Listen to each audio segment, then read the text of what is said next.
degrees. All right, good morning, everyone, and welcome to our destination webinar starring Akash Gupta with Creative Travel.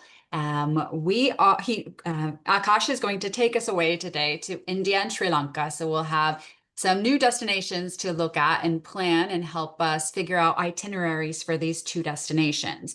My name is Julian Thomas. I am with the Muse collection based here in Washington, D.C. So please let me know if you're ever in the area. I would love to treat you to a coffee.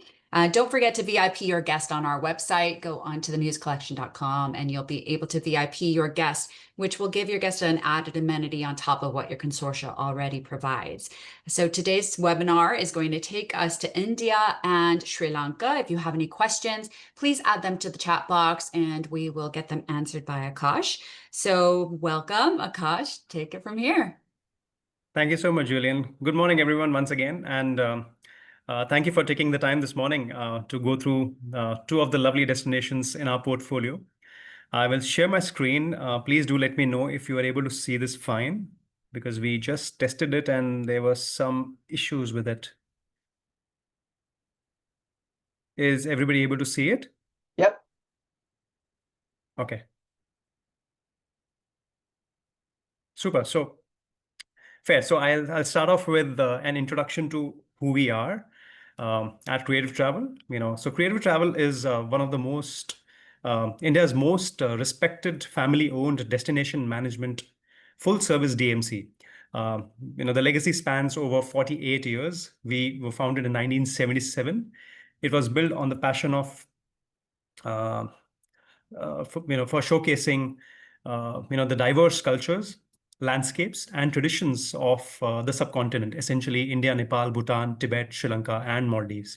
So we began as a small family-run business, and today we have evolved as South Asia's largest privately held and most globally awarded DMC.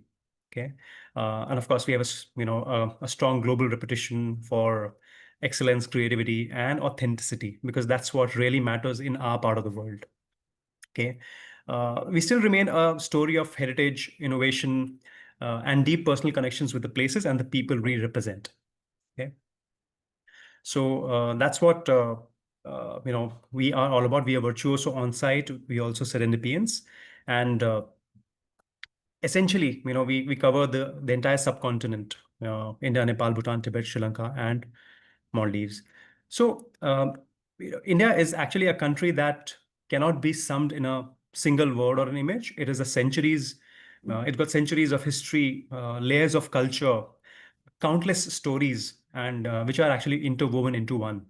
And from ancient civilizations and mighty empires to colonial legacies. Of course, we had the British, Mughals empire ruling us. And we also have modern innovation. Every corner of India has a tale to tell. And in terms of contrast, land of contrasts, where luxury actually meets simplicity, where centuries-old traditions coexist with the cutting-edge technology, and spirituality actually blends seamlessly with the everyday life. So India actually overloads the senses. We call it the journey of the senses. It's a blend in the most beautiful way. Right from the temple bells, the street sounds, the vibrant splash of colors that you see in the fabrics, as well as the festivals, the fragrant mix of spices in the markets. So it's all a journey of the senses. It's a land that actually challenges you, surprises you, and inspires you at all. And to truly know India, to understand it is deep, complex, and ever evolving. No two experiences that you find in India are ever the same.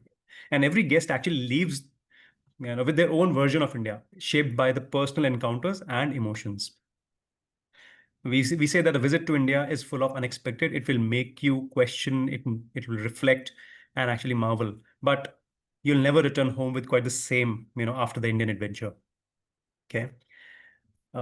Essentially, India reveals something new, a story, a mystery, a moment which is waiting to be discovered. Each day unfolds differently, filled with experiences which are engaging, unique, and truly memorable. As I mentioned, no two moments are ever alike. And that's the magic of traveling through India. It is a feeling that will change you. Okay. So we often say, it's important to understand what is the right audience for India.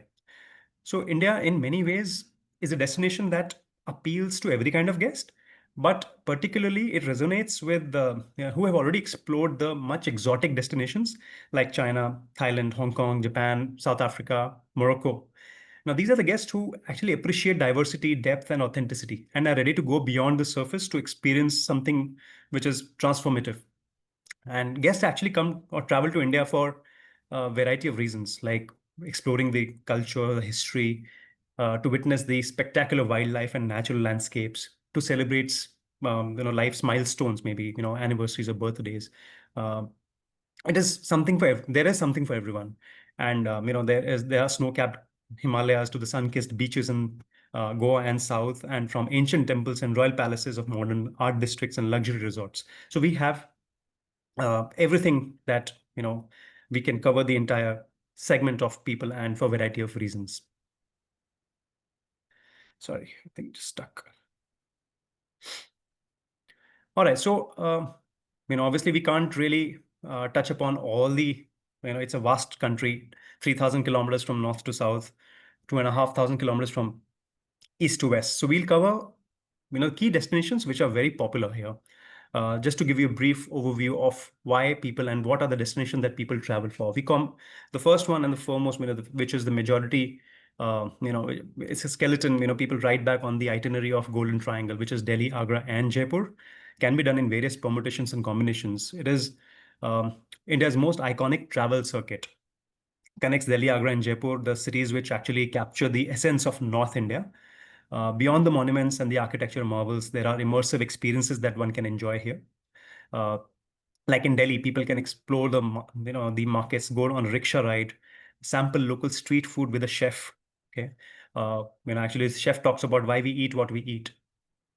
Take a look at an inspiration behind Taj Mahal. The famous monument of love, the Humayun's tomb. Um, then we move on to Agra, which is not just about Taj Mahal, but also about famous heritage walks that you see.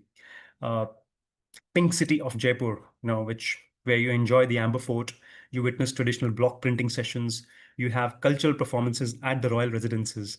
So Golden Triangle is not just about sightseeing; it's about connecting with a lot of history, engaging with artisans, tasting authentic cuisine, and feeling the vibrance of North India. For first-time travelers, it's essentially an unforgettable introduction to the country. Like I said, it can be covered in various permutations, combinations, from right from starting with 5 nights to 8 nights. So people want to spend a few nights extra. Jaipur is more experiential as a destination, so you spend a minimum of 3 nights. And so various permutation combinations actually combine to form Golden Triangle. And that's something that all the itineraries right back on this, like I said. So people take extensions into further Rajasthan, or go to Varanasi, or go to the foothills or south of India. I'm talking about from a first-time traveler's perspective.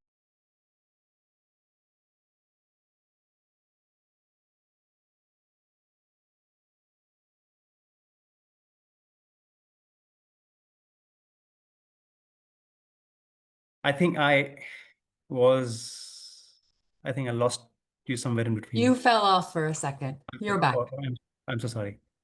I am so sorry for this. I think there's some technical glitch there. Welcome. Okay. Right. So moving on to Varanasi, the foothills. The foothills of Himalayas. We're talking about Shimla. We're talking about Amritsar, and we're also talking about Varanasi as a destination. So essentially, it offers a blend of serene landscapes, colonial charm, spiritual truth and depth, adventure. And we're talking about the foothills. Now, Shimla is the summer capital of the British Empire. It charms the visitors with colonial architecture, quaint streets, panoramic mountain views. Essentially, it is people go there to enjoy the toy train ride, the narrow gauge toy train ride from the foothills into the city. Moving on to Amritsar. Now, Amritsar is, it actually brings you a contrast, which is equally profound, as well as the spiritual and cultural heritage. The Golden Temple that we have here as famous, the temple that people really visit. the stunning architecture, and it is the highlight essentially. You visit the community kitchens here. You experience the Wagah border ceremony between India and our neighbors. The flag hoisting, or the it happens in the evening where you basically close the borders each day, and you walk through the vibrant streets of the old city. So that's what Amritsar is. And we move on to Varanasi, which is essentially one of the oldest living cities in the world, with 5,000 years plus of history. It provides immersive experiences like the morning boat rides on the river Ganges. You witness the rituals on the ghats, the banks of the river, exploring narrow, aisles, essentially going for the evening ritual to put this river to sleep, which is, at the dusk, essentially. It is a truly transformative experience that actually touches the soul.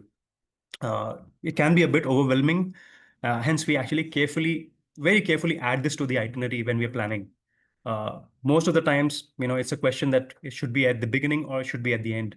So Varanasi essentially becomes, it depends upon each guest though, but we try and offer Varanasi towards the end when you actually experience India. Uh, and understand, because 1.4 billion people, so you have to get that right, and Varanasi overwhelms you most, at times. So we have to be very careful in when you're planning the itinerary. Now moving on to Rajasthan and to Mumbai, the western, I would say, northwestern region. So Udaipur is, which we often call the city of lakes, one of India's most romantic and scenic cities. It is renowned for its palaces, has lakes. We have old streets. We have a lot of architectural experiences. Uh, we do miniature painting workshops. People travel here to explore local handicrafts. And we also indulge in royal dining experiences in the city.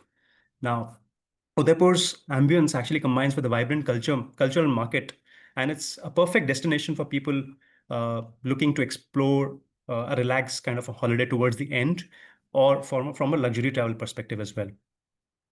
Jodhpur, the Blue City, is famous for its Mehrangarh Fort, the picture that you see in the center, the Mehrangarh Fort, vibrant bazaars, the old cities. Beyond the sightseeing, the guests actually enjoy the heritage walks through the blue painted streets. You visit local artisans and experience the Rajasthani rituals, music, and the dance performances. So it's a city to explore and take a deep dive into Rajasthan as a region. Okay, and when we move on to Mumbai, which is the western region, or when we talk about the financial capital of the country, it offers a completely different energy. It is known for its iconic landmarks like Gateway of India, the Marine Drive. The city is actually a melting pot, uh, pardon me, for colonial architecture, street food culture, modern urban life. So experiences include heritage walks in South India, in South Mumbai. We sample local delicacies, in Khao Gali. We experience the Kala Ghoda Art District. Mumbai is actually a city of contrasts. So tradition and modernity coexist here, which is pretty unique for this part because it's all urban. So, and it's also very fast paced. Then we move on to Kerala, often known as God's own country. Okay, it's located on the southern west coast, and actually it's a piece of lush greenery here. It's got serene backwaters in Alleppey, which is the backwaters district. It has got pristine beaches because it's got a lovely coastline. And essentially, it gives a perfect blend of nature, culture, and wellness because it's very famous for the wellness programs and offerings. It actually captivates the guests when, with the spice plantations, rolling hills of Western Ghats, vibrant local traditions. And experiences in Kerala are really diverse. Guests can actually enjoy the houseboat cruises overnight, or the backwaters of Alleppey or Kumarakam. They can witness the life along the canals and the paddy fields, which are there because paddy is the main crop here. There are hill stations like Munnar and Wayanad up in the northern Kerala, which provide opportunity for tea plantation visits, trekking for people who like to spot wildlife, so they can do wildlife exploration out here. And a lot of adventure activities happen in Periyar wildlife sanctuary as well. Like we have river kayaking, we have bamboo rafting, and we also have morning nature walks that we do. You can encounter wildlife when you're there on that nature walk. Kerala is also famous for its wellness and Ayurveda. And when guests can actually rejuvenate, take the traditional massages, the spa therapies, there are so many yoga retreats in Kerala. So it is culturally very rich, and we also have Kathakali dance performances from a cultural perspective. So you can actually have an interaction with the dance performers when before they get dressed. So that's something that we can arrange for you. There are so many traditional festivals that you can actually be a part of. And the picture that you see on the right, on the top right, the snake boat race, uh, absolutely, phenomenal. Now it is being allowed throughout the year, so people can enjoy. Otherwise, it used to happen only in the month of August when they were, the boat races. So that's something very local, and as an experience, people really love it. Moving on to the extreme northern part of India, which is Ladakh. We call it the land of high passes. It is located, as I said, it's actually a very dramatic landscape. Essentially, we call it the land of high passes. It is trans-Himalayan desert. It's a very different landscape. Uh, Leh is the capital, and which has got so many monasteries, amazing markets, and a few historical palaces as well. So, we sort of arrange tranquil monastery visits like Himmis, Diksit, Thikse. These are the monasteries that people visit here. There are a lot of prayer rituals that can happen, blessing ceremonies with a monk, and there are a lot of festivals that happen in Ladakh as a region. Which shows the true spiritual heritage of the state. And for people who are inclined towards wildlife encounters, we offer snow leopard expeditions out in Ladakh, which is actually a rare opportunity to find the elusive uh, gray ghost, as we call, in their natural altitude. It's an it's an amazing, unforgettable experience for photographers and nature lovers. So that's something that we offer as part of the Ladakh experience. Then we talk about luxury trains in India. Of course, we all know that we have got a few in our part of the world. Now, India's luxury trains offer a unique way to experience the country. It combines heritage, comfort, without the need of like cruise on wheels, right? You don't have to pack and pack on a daily basis. It also offers immersive experiences along the way. It's like a moving palace where every detail essentially is taken care of. And you have a lot of lineage from the India's uh, rich royal past. If you really compare what the palaces would look like, you have palace on wheels.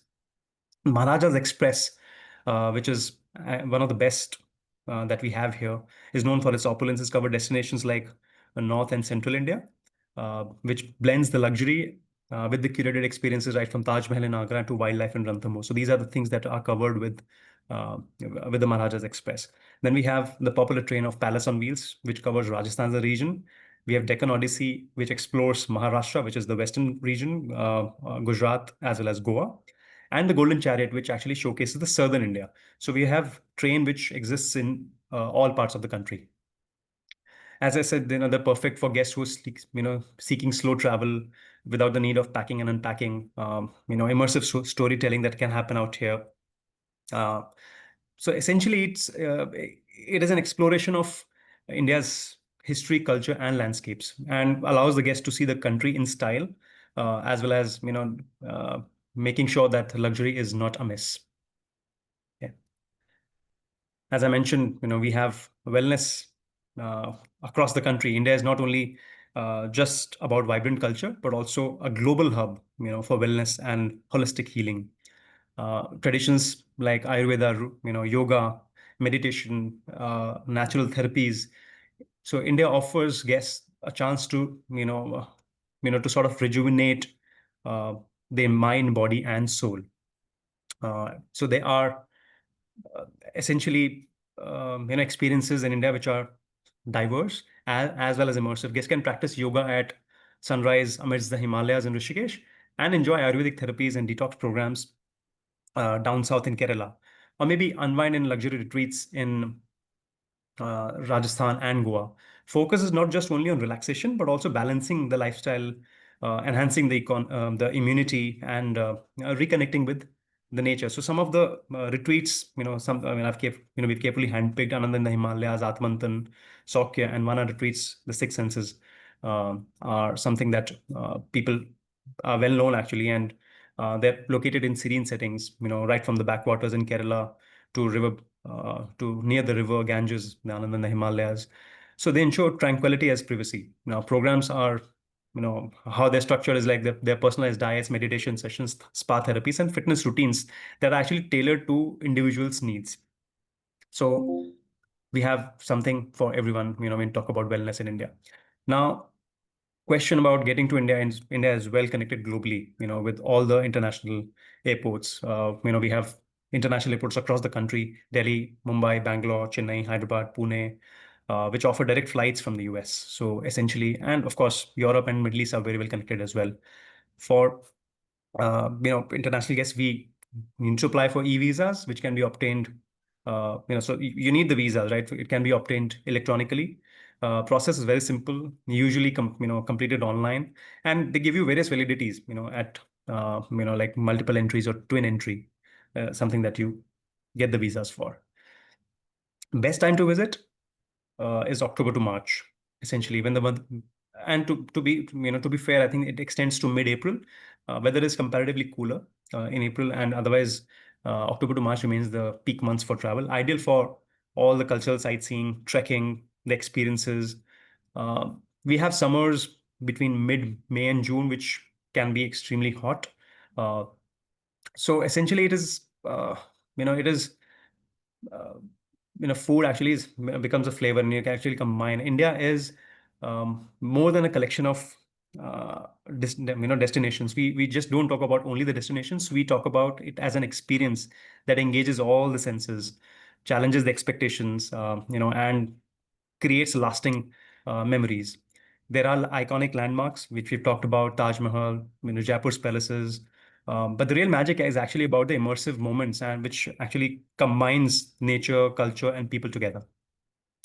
So I think we advise everyone that by selling India through experiences, we move beyond the sightseeing to create stories and emotional connections with guests, which they can actually carry back with them when the journey ends. Each experience, whether culture, spiritual, adventure, or wellness oriented, it becomes a reason for the guest to visit and explore deeper.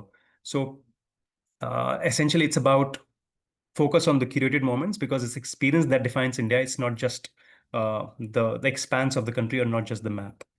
There are various experiences that we do, and I would just like to highlight a few. Like we have Mumbai, the Bollywood extravaganza, where you actually be a part of. You learn a few basic steps from a choreographer. He will teach you. It can be done in Jaipur, it can be done in Mumbai, but in Jaipur we do on the top of a haveli. So it's a very nice setting with the backdrop of the city palace. We learn a few steps of.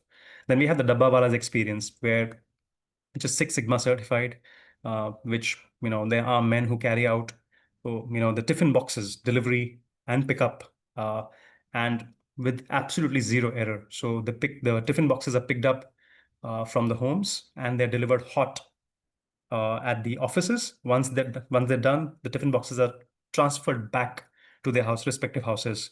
So we mentioned Mumbai is a busy city, right? So Mumbai people worry about traveling from A to B, like Manhattan, right? Anywhere which is the commercial hub. So essentially, they don't carry tiffins with them. So this is the tiffin service that brings them the hot lunches. Again, Mumbai at dawn, how the city awakes, the newspaper vending, the flower markets, the fish auctions. So quite a lot of stuff that uh, behind the scenes which people don't know exist. In Varanasi, we do yoga by the Ganges, so that's something that can be done by the banks of the Ganges. We do high tea at the sunset in Udaipur, which is the city of lakes. Pink City rickshaw tours, which are actually led by women, and they talk about, it's an NGO, so it's about uplifting the low income households, and they're like I said, they're led by local women, talking about the history of the city. And of course, we have the chai class. So these are some chai classes is about tea tasting and tea sampling experience, because India is where, tea is quite popular, and people like to experiment, and see various kinds and sample various kinds of teas. So it's an important one of the important experiences. So that's what we are when we talk about India. I'm open to any questions before we move on to uh, Sri Lanka, because I'm just conscious of the times. We just in half an hour. Yes. So we do have one question. If you can please explain on your first slides the difference between a national DMC and a local DMC. So DMC is a destination management company essentially, which manages the entire destinations. Destination is not localized. It is the holistic way of doing. So example, anything under the sun from pin to plane, arrival till departure, in the destinations you cover, like you're covering India, Nepal, Bhutan, Tibet, Sri Lanka, and Maldives. Anything that comes to for these particular destinations, it's called as destination management company. While a local could be a supplier, it could be local to that part of the world. Example, Kerala, you may have somebody who's taking care of only Kerala as a region. So we wouldn't call it as a DMC, we would call it a local supplier. So that's the difference. Great. And Robert would like to know if Ladakh is a summer only destination. I wouldn't agree to that because Ladakh is very good in summers from the weather perspective. But for people who are seekers of wildlife, snow leopard is an experience that you cover from January till March, which is actually winter. These are tough terrains, not for everyone, but it's definitely is an all year round destination. In fact, we have so many wildlife snow leopard expeditions planned for January, February, and March this year. So it is around the year something that you can visit. There are frozen river treks that you can do as well. So good for adventure seekers in winters. Great. Thank you. Okay. Shall we move on to Sri Lanka? Sure. 1 second. Let me just open the Sri Lanka one. You're getting claps, applause, and thank you very much. Totally pleasure. Okay, so Remember, we are having a quiz after, so please take note of everything he says so that you can win $100 today.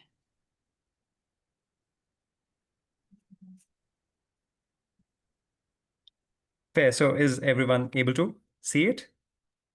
Yes. Okay, so Sri Lanka or Ceylon, um, we call it Ceylon in the historical times. It's also called the Pearl of the Indian Ocean. It's a compact island. We call it the teardrop to mainland India.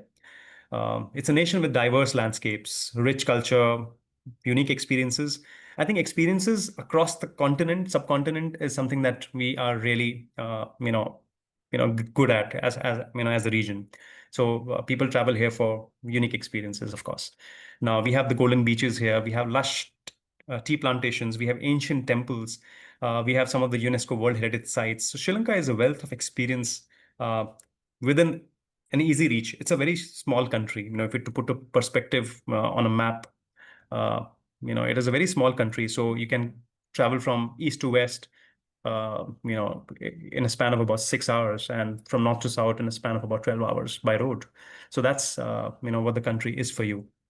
Typically, travelers or the guests can explore the historic sites like Kandy, Anuradhapura, or Sigiriya. We can actually trek through scenic landscapes of Numara Ella, and of course the sun-kissed beaches which are there in southern western part of Sri Lanka. We have a lot of wildlife in Sri Lanka as well. So wildlife enthusiasts can spot Asiatic, elephants. We have leopards and some amazing bird life. The national parks like we've got Yala, we got Udavallava, we got Galoya, Minneria. So there are so many, and we got whale watching that happens from Mirissa, which is the southern western part of the country. Ireland is also a culinary delight. There are some amazing local cuisines. There are some amazing markets that you can visit, and cooking experiences that actually give a taste of the heritage that uh, Sri Lanka is all about. It's perfect for people who are, looking for a blend of culture, adventure, wellness. It's a great wellness destination as well, and of course, luxury in a compact and accessible destination. So you don't have to spend a lot of time exploring the country. Can be done in about 10 days. The entire country can be covered. The main sites can be covered in 10 days. So diversity allows us to, curate the tailor-made journeys, which we can combine the culture, wildlife, history, seamlessly together. So it's sort of a destination which is very easy to sell, as compared to the bigger ones, bigger destinations like India, which is expanse of land. You need a lot of time traveling here. Okay. Now I'm going to talk about some destinations which are very, very popular so that you know or what to expect. Now we're talking about Sigiriya. Now Sigiriya is, it is in the central northern province of Sri Lanka.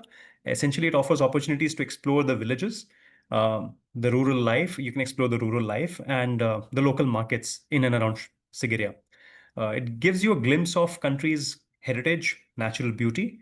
It's not just a sightseeing stop, I would say. It is about immersive experiences into the history and architecture of of the country. We see the fortress, the rock fortress. We call it the Lion Rock as well. One of the Sri Lanka's most iconic, I would say, a visually striking destination. It is a UNESCO World Heritage Site and is famous for the rock fortress. And it was built in the 5th century. The guests actually climb up to explore the royal gardens, as you see on the picture on the left. The frescoes, throughout the route when you're climbing up, and the magnificent summit. When you're there at the top, it's an amazing feeling, amazing panoramic views, and cultural landscapes that you see below. It was built as a symbol of authority, luxury, and ingenuity, combining defensive architecture because the entire city was on top of a rock. Of course, with aesthetic sophistication because you got to plan for the entire city here. It is one of the most remarkable historical sites in Sri Lanka. Okay. Now, Akash, we how also long does it take to climb up that monument? depends upon your speed though, but guests can actually with a decent pace because a lot of steps that you've climbed up, so people can do it in and around hours time, with a stop at the center because there's a great midway center. We can actually have a very nice view of the rock. The picture on the right, the top right, is where the first half of your trek gets completed, and then you climb up using the steel or iron staircase. Prior to that, it is all concrete. So, this is where the real climb actually starts. Well, altogether, about an hour going up. Okay. So with Sigiriya, we also combine Anuradhapura and Polonnaruwa. Now, these are the ancient capitals of Sri Lanka. Anuradhapura is is actually the most historic capital. It is obviously a historical site and a UNESCO World Heritage Site as well. It's known for its preserved ruins of Sri Lankan civilization. As I mentioned, is the first capital of the island. It is home to a lot of Buddhist sites because Buddhism is still a lot prevalent there. A lot of stupas and monasteries and ancient water reservoirs that you can find in Anuradhapura. Okay. Uh, there is also Mahabodhi tree. I mean, like I said, it dates back to a lot of Buddhist lineage. So it has a Mahabodhi tree, which is believed to have the sapling of the original tree where Buddha actually attained enlightenment. So that's also people, one of the favorite sites when people travel here. Polonnaruwa, which is a medieval capital. It was after Anuradhapura, they shifted to Polonnaruwa. It is another UNESCO World Heritage Site. The picture that you see on the right is the Polonnaruwa's ruins. It is a hub for sort of ancient engineering, art, and architecture. People visit royal palaces, the stone-carved temples that you see here, and of course the elaborate statues of Buddha here. So again, a lot of royal gardens, irrigation systems, because water was in shortage at that point in time. So a lot of irrigation systems that you see in Sigiriya, Polonnaruwa, and Anuradhapura. Uh, Again, good for people who want a deep dive into culture and history. Now move on to the Dambula Cave. Now, again, a UNESCO World Heritage Site, very near to Sigiriya and Anuradhapura. So all these are very famous UNESCO World Heritage Sites. It is one of the largest and best preserved cave temples, as far as the country is concerned. It's also on a rock, but it's an easy climb as compared to Sigiriya Rock Fortress. It has got 5 main caves with 150 Buddha statues inside. Okay. It's got about roughly 2000 years of history, associated with the cave. There are a lot of paintings depicting the life of Buddha, and obviously important events from Sri Lanka's history point of view. Okay. So that's what Dambula Cave is for you. Kandy is in the Central Highlands. Okay. Now it is also referred to as the cultural capital of the country. Now it is surrounded by hills. It's also called the hill country. There are a lot of tea plantations and scenic lakes in and around Kandy. So it's a blend of history, spirituality, beauty, nature. So natural beauty which exists. It is also famous for the temple of Sacred Tooth Relic, which is one of the most revered Buddhist sites in the world, where the guests actually witness daily rituals and traditional ceremonies. Beyond the temple, we have the botanical gardens, we have lively streets and markets. It is also famous for the cultural performances, featuring the dance and the drumming. The Perahara festival that exists, that comes in around July. Not the best time to visit, but the Perahara festival is in July for people who want a cultural delight, performances, dances, drumming. They can visit Sri Lanka in July. Uh, of course, it's good for people who want to take nature walks. There are scenic viewpoints. You can visit the nearby tea plantations from here. So it's a destination that is, actually combines spirituality, culture, as well as scenic beauty of Sri Lanka. We have Numara Ilia, and of course, I'll also talk about Ella in the next slide. Now, Numara Ilia is again Central Highland, very close. I mean, not so close, but if you look in the map, it's very close because it's all hill drive. They are actually a heaven for nature lovers, for people who are adventure seekers, and those talking about who love the lush landscapes. It is also called as Little England because of the rolling tea plantations. It's got colonial era architecture, and of course the weather is cool here because it's in the highlands. The guests actually enjoy tea tasting tours sessions, and there are essentially they enjoy the scenic hikes in and around those hills, and the town's charming colonial ambience combined with the landscape is the perfect spot for relaxation, nature, nature engagements, and of course the cultural experiences. So that's something that you travel to Nuwara Elia for, essentially. Ella is a small town, further south of Nuwara Elia. So it's not too far from there. It is famous for its, again, panoramic views of the mountains, valleys, and waterfalls. We have trekking to the Little Adams Peak here. We explore the Nine Arches Bridge, which you see on with the image on the top. It also offers, visit to the Ravana Falls. See the bottom center image. So it's essentially slow-paced village life that you witness in Ella. It also offers opportunity for cycling through the tea plantations, cooking with the local families, and of course there are a lot of wellness retreats, making it perfect blend for adventure culture and relaxation. So that's what the hill country and tea plantation area of Numara Elia and Ella is all about. Speaking of the wildlife, it is an amazing place for people who love wildlife. Sri Lanka has got some amazing parks. I'll start with Yala, which is one of the most famous ones, but also one of the most busiest ones, because it's so famous. Everybody wants to be here. It is renowned for its leopards, sloth bears, and of course, a lot of variety, of birds and mammals are found here. It is also very close to the seaside, so there's a lot of intermingling between the kind of wildlife that you see out here. So, as I mentioned, it's good for people who want to photograph leopards in the country. We have Udavallava National Park, which is famous for the large elephants encounters. People get the opportunity to observe elephants in their natural habitat. There are water buffaloes that you can also see. There is a lot of antelopes, deers, bird species that you see here. So we prefer this park over Yala from a family friendliness because it's less populated, less visited or, less crowded, I would say, as compared to Yala. And you get an opportunity to interact, or to be up very close to elephants, that you actually visit Udabalava for. Another park that is not mentioned here, but I'd like to talk about it is Gal Oya. Now, Gal Oya is, I would say, a hidden gem of eastern Sri Lanka. It's just not in the center; it's a little away, offering it's more off-beaten wildlife experience. Now, you can actually get a chance for boat safaris on the reservoir here. You can spot elephants, water birds, and some amazing wildlife that lives around the water's edge.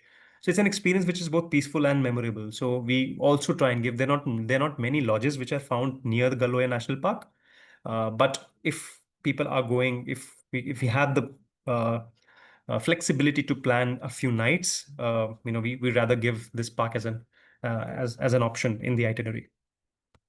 And we have amazing coastal experiences. We have some beautiful cities like Trincomalee. We have Mirissa and Bentota, which are which Sri Lanka actually offers to the guests. So it's got this amazing coastline, which got stunning beaches, amazing marine life, and of course the seaside experiences, which makes it must visit for travelers who are actually seeking sun, sand, and adventure. All three. So I'll talk about Bentota, which is on the southwestern coast, which combines luxury, which has got a lot of luxury resorts, a lot of water sports, and river-based experiences. There's a Mandu River safari which happens here. The guests actually enjoy. There's Bentota River here. People enjoy jet skiing. So a lot of water-based activities happen, in and around Bentota. Kayaking happens here. It is also ideal for families because there is the turtle hatchery, which experience that actually is provided for kids. Mirissa. Now, Mirissa is a destination which is on the southern coast, very near. If you look at the map of Sri Lanka, it's on the bottom western corner of the country. It's a paradise for beach lovers and marine enthusiasts. Okay, it is renowned for its whale and dolphin watching. Uh, so these are some amazing experiences that you can actually take offshore from Mirissa. Okay, to see these amazing creatures, amazing mammals in their natural habitat in the wild ocean. It has some amazing sandy beaches and surf. So basically, it's good for surfing because there's surf-friendly waves, which are and of course, we have got some amazing beach dining experiences, still fishing experiences that we can plan for the guests. Now, Trincomalee is a destination which is on the northeast of Sri Lanka. So not on the same coast we've been talking about. It is famous for its golden beaches, historic sites, as well as some amazing marine biodiversity. So key experiences include snorkeling. There is diving in the Pigeon Island, which is again very famous around the world. We can do. There are a few temples that can actually. One of the famous ones is Koneswaram Temple, which is actually in the top of a cliff. We can enjoy whale watching as well in deep blue waters of the ocean. And see, it is relatively off the beaten path, which is less crowded and coastal experiences. But also, we have to be we have to carefully plan visit to the Trincomalee because of the monsoons and the rains. I'll come to this when talk about the best times to travel. Okay. Now, Galle Fort, again, very close to Mirissa, southern part of the country. It's located it's a UNESCO World Heritage Site, and it's a city where history, culture, and coastal uh, charm actually converge because all the three are together. It's in the heart of the city lies Galle Fort, which is actually a well-preserved colonial fortress, which was built by the Portuguese and then further expanded by the Dutch.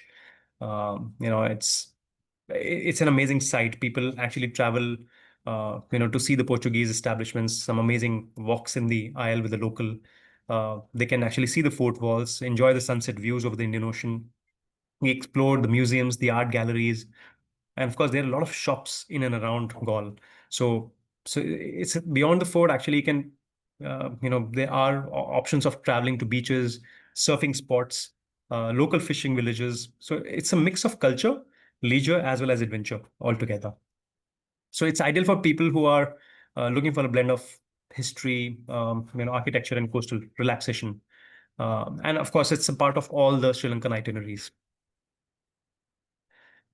Again, Sri Lanka, we focus on experiences. Uh, our part of the world essential is the key is focus on the experiences because our destinations sell really well through the experiences. It's an island which uh, there are a lot of diverse experiences that cater to every kind of traveler, every kind of guests. So it's not just more about sightseeing, but also about getting involved with the locals. So one experience that we do is golf fort with the local.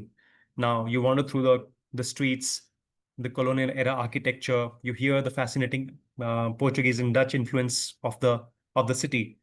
So the local guides actually take visitors to boutiques. They take to spice shops, cafes, to studios.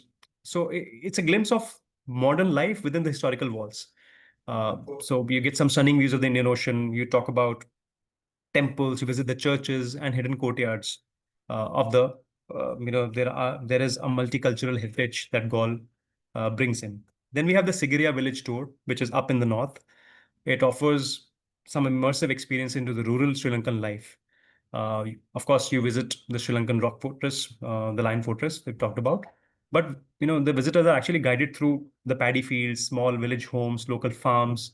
They witness the traditional farming methods, irrigation channels and techniques, and daily routines of local communities. So it's an amazing experience from of living as a villager in Sri Lanka. Then we have meal dining experiences, cooking demonstrations will happen in Unavutuna mostly, but we do it across the country.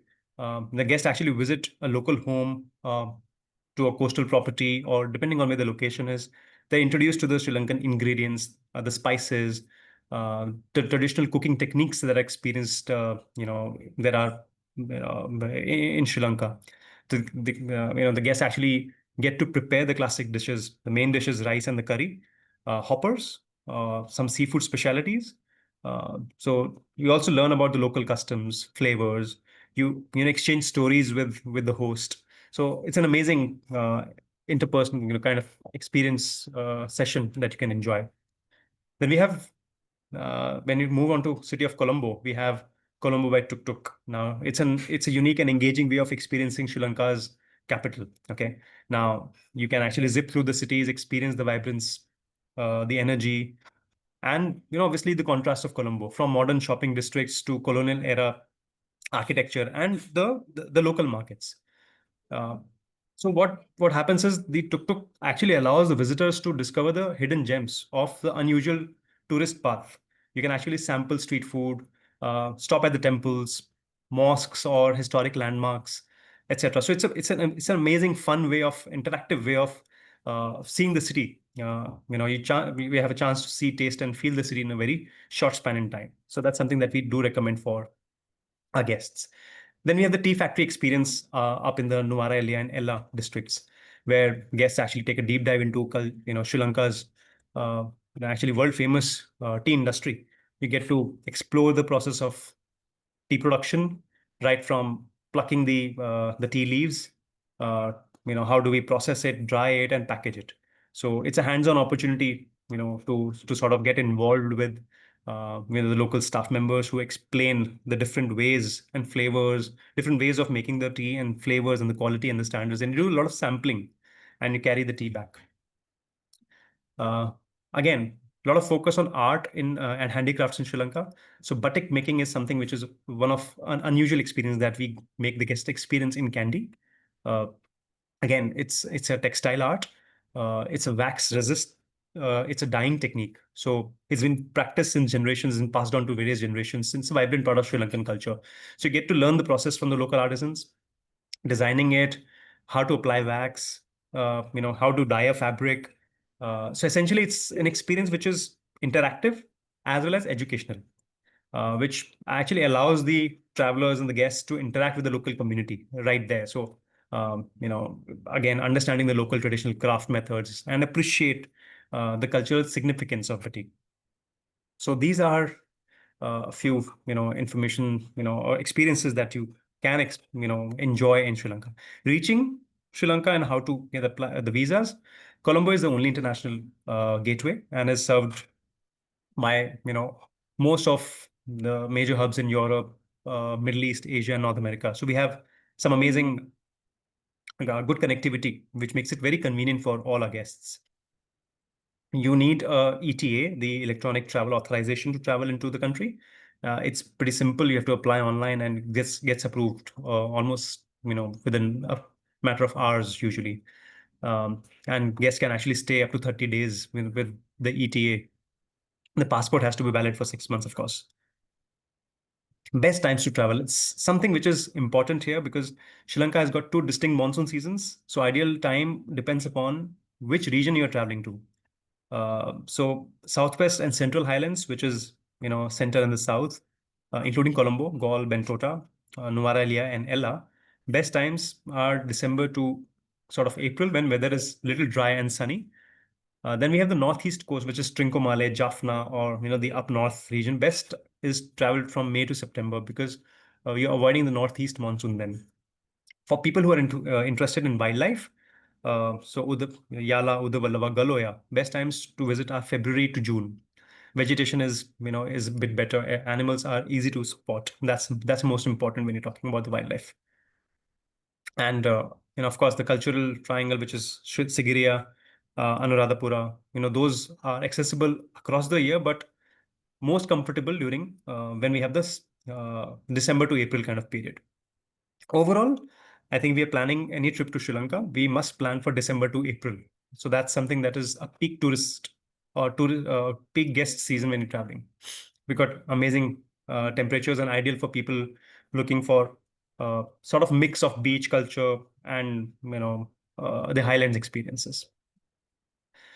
So there are some do's and don'ts which are essentially for people when they're in country, but you don't, whenever you enter temples, you remove shoes, you avoid wearing clothing with Buddhist imagery, because it's a Buddhist influence kind of country. You cover your shoulders and knees when you're visiting. So these are essentially do's and don'ts of entering of them. So this is what we have for Sri Lanka. I'll be happy to, uh, take any questions if you have for Sri Lanka. And that's something I would summarize. Thank you so much for your time.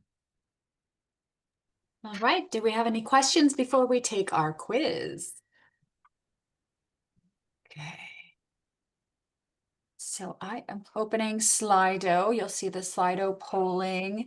If you click in the chat, you'll find the open button. If you want to move on to your own browser, you can click on the link that I just sent. I see Shannon is in. Perfect. And we'll wait just a moment while folks join into the quiz.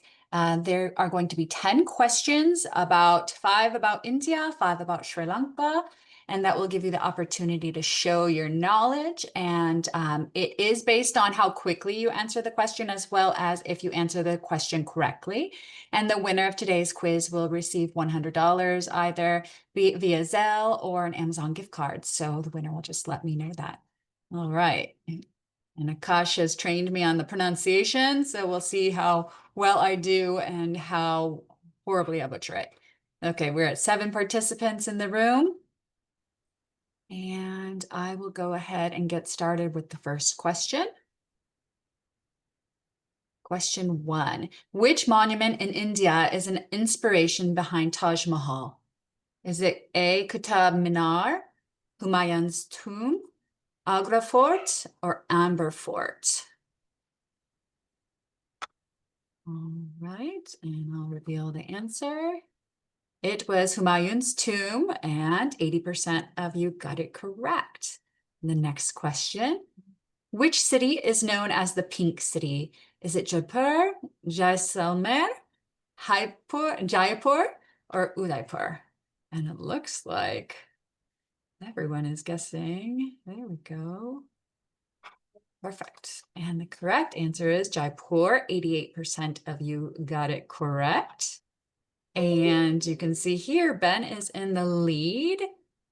Perfect. And Jody, if you want to click on one of those links, you'll jump into the quiz and be able to answer the questions in there as well.